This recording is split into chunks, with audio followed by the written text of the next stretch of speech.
Hello everyone, welcome to our exciting session. Today we're diving into A Colorful Guide to Band 7 Plus Success. I'm thrilled to have you here. We'll explore how mastering cause and effect can really boost your performance. Over the next few slides, I'll share tips and strategies to help you succeed. So let's get started and make this journey both engaging and informative. In IELTS writing, it's essential to discuss both the causes and the implications of various developments. Understanding why something happens is just as important as understanding what it means for the future or society. When you address the causes, you're explaining the reasons behind a certain trend or event. This helps demonstrate your ability to analyze and interpret information critically. On the other hand, discussing the implications shows that you can think about the consequences, whether they are positive, negative, or complex. It reflects your capacity to evaluate the broader impact of these developments. In the context of your writing, connecting causes and implications not only strengthens your argument, but also aligns with what examiners are looking for. They want to see your ability to explore a topic thoroughly and thoughtfully, linking reasons to effects. So always remember, in IELTS writing, addressing both causes and implications gives your essay depth and demonstrates your analytical skills, which are crucial for achieving a higher score. So, as we can see here, when people eat more than their bodies need, they tend to gain weight. This happens because the excess food intake results in the body storing that extra energy as fat. That's why we say that. Consequently, they gain weight.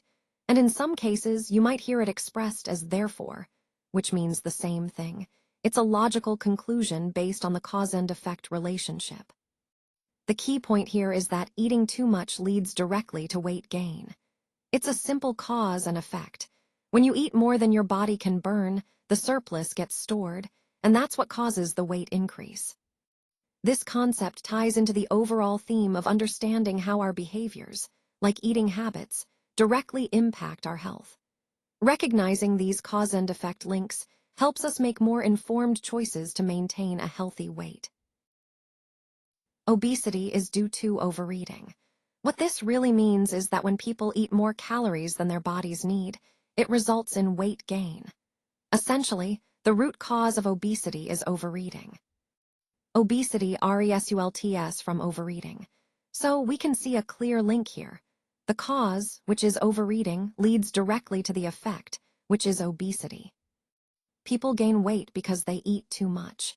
The word because highlights the reason why weight gain happens, that excessive food intake is the main factor. Remember, this relationship is a cause and effect chain. The effect, obesity, is caused by the overeating that precedes it. Understanding this connection helps us see where to focus our efforts in addressing obesity. Let's take a closer look at these key concepts. Learning, for example, is a powerful tool that not only helps us grow, but also has the potential to facilitate change. When people learn new ideas or skills, it can sometimes lead to unrest, especially if those changes challenge the status quo. But that unrest often triggers growth in individuals, communities, and societies. Now, stimulating women's empowerment is particularly important here. When women are empowered through education and opportunities, it sparks action that can transform entire systems. And at the heart of all this are action verbs, those words that inspire movement and change. They remind us that progress isn't passive. It requires us to act, to engage, and to create positive momentum. So in the bigger picture, these concepts are interconnected. Learning can lead to unrest, which, while challenging, ultimately triggers growth. And empowering women is a vital part of this process, as it stimulates action that drives meaningful change. As we look at this slide, you'll notice the progression from negligible to huge, highlighting different levels of growth or increase. The key idea here is that growth isn't just a binary concept, it varies in magnitude. Starting with negligible, this represents growth that's barely noticeable, almost insignificant. Moving up to minimal, there's a slight increase, but it still might not have a major impact. When we reach significant, we're talking about a meaningful change, something that can influence decisions or strategies. Profound takes it even further, indicating a deep, transformative level of growth. And then there's huge, which signifies an enormous increase, something that can truly shift the landscape or disrupt the status quo. Now, the phrase precision. Size matters is crucial because it reminds us that understanding the scale of growth is essential. Whether growth is negligible or huge, recognizing the size matters for planning, resource allocation, and setting expectations. This concept ties back to our overall theme of how growth impacts our strategies and decisions, sometimes small, sometimes massive, but always significant in shaping our future. Let's take a closer look at the different types of impacts and how we can categorize them. First, we have the knock-on effects, which are typically the ripple effects that happen as a result of a change or action. These can be immediate or they can accumulate over time, leading to broader consequences. Next, we have the cumulative impacts. These are the effects that build up gradually as multiple actions or events add together, often becoming more significant over the long term. Then there's the direct impact, which refers to the immediate and clear consequence of a specific action or decision. These are usually easier to identify and measure.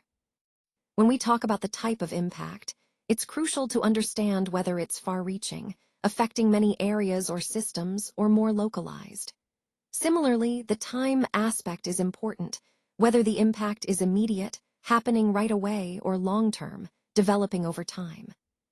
Finally, the key to effectively assessing impacts is precision, which involves understanding both the type and timing of these effects. Knowing whether an impact is immediate or long-term, and whether it's broad or specific, helps us better manage and mitigate potential risks or benefits. All of these concepts tie back to our overall goal: to understand and predict the consequences of our actions more accurately, so we can make smarter decisions that align with our long-term objectives. Let's take a moment to explore the different ways we can describe outcomes or impacts. Starting with the negative side, we have words like adverse, catastrophic, devastating, and negative. These terms all suggest something harmful or highly unfavorable. They help us understand situations that cause damage or significant setbacks. On the flip side, there are positive and beneficial terms like favorable, constructive, and positive. These words highlight outcomes that are helpful, supportive, or encouraging progress. Recognizing these distinctions is crucial because it shapes how we interpret information, make decisions, and communicate effectively. Finally, it's important to understand the difference between positive and negative perspectives. Sometimes, what might seem negative at first glance could have a constructive or beneficial aspect when viewed in context. So, being aware of these nuances allows us to approach situations more objectively and with greater clarity. This slide ties back to our overall theme: understanding the impact of various factors and communicating them accurately. Whether we're discussing risks or opportunities, knowing these terms helps us convey the right message and make informed decisions. Habitat loss is a severe human impact on wildlife, and it's one of the biggest threats we face today. When we talk about habitat loss, we're referring to how human activities like urban development, agriculture, and deforestation are shrinking the natural spaces where animals live. This can lead to a decline in biodiversity and even threaten entire species with extinction. Now, it's also important to consider the environmental impact of wind farms. While they are a renewable energy source and help reduce carbon emissions, we need to assess how they affect local ecosystems. For example, wind turbines can pose risks to birds and bats and sometimes disrupt local wildlife habitats. Connecting this to our overall theme, it's clear that while renewable energy is vital for combating climate change, we must carefully evaluate and mitigate its impacts on wildlife and their habitats. Protecting our planet means finding a balance between sustainable energy development and preserving the natural environments that so many species depend on. Let's take a closer look at the financial implications of this initiative. First, it generates income, which is crucial for sustaining and expanding our efforts. This income can come from various sources, whether through increased sales, new revenue streams, or even government incentives. Next, it stimulates the economy by creating jobs, encouraging local spending, and attracting investments. When the economy grows, everyone benefits, and this project plays a vital role in that growth. Finally, the overall economic and financial impact ties everything together. It highlights how this initiative isn't just about social or environmental benefits, but also about making sound financial sense. These points reinforce the idea that investing in this project is a smart move, both financially and strategically, aligning with our broader goals of sustainable development and economic resilience. Let's explore the psychological effects that these changes have had on individuals and communities. We've seen shifts in mental health, self-perception, and even how people cope with new realities. These psychological impacts are deeply intertwined with the cultural shifts we've discussed earlier, shaping how societies adapt and evolve. Speaking of cultural shifts, these transformations influence our values, traditions, and social norms. They challenge us to rethink what's important and how we relate to one another in this new landscape. All of these factors lead to significant social consequences. Changes in behavior, attitudes, and community dynamics can create both opportunities for growth and areas of tension. Finally, the social impact of these developments can be seen in how communities organize, support each other, and move forward. Recognizing these effects helps us understand the broader picture of how change influences society as a whole, tying back to our overall theme of adaptation and resilience. Let's look at some final tips to really boost your writing. First, pay attention to the specific size and time when you're choosing your words. This means being precise about how long your sentences are and how much detail you include. Next, using varied collocations is key. Mix up your common word combinations to sound more natural and sophisticated.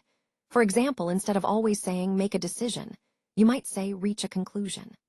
Third, focus on using precise nouns. Instead of vague words like thing, choose specific nouns that clearly convey your meaning. Lastly, aim for a band 7+ by refining your language and making your writing more accurate and fluent. Remember, these small adjustments can make a big difference in how your writing is perceived.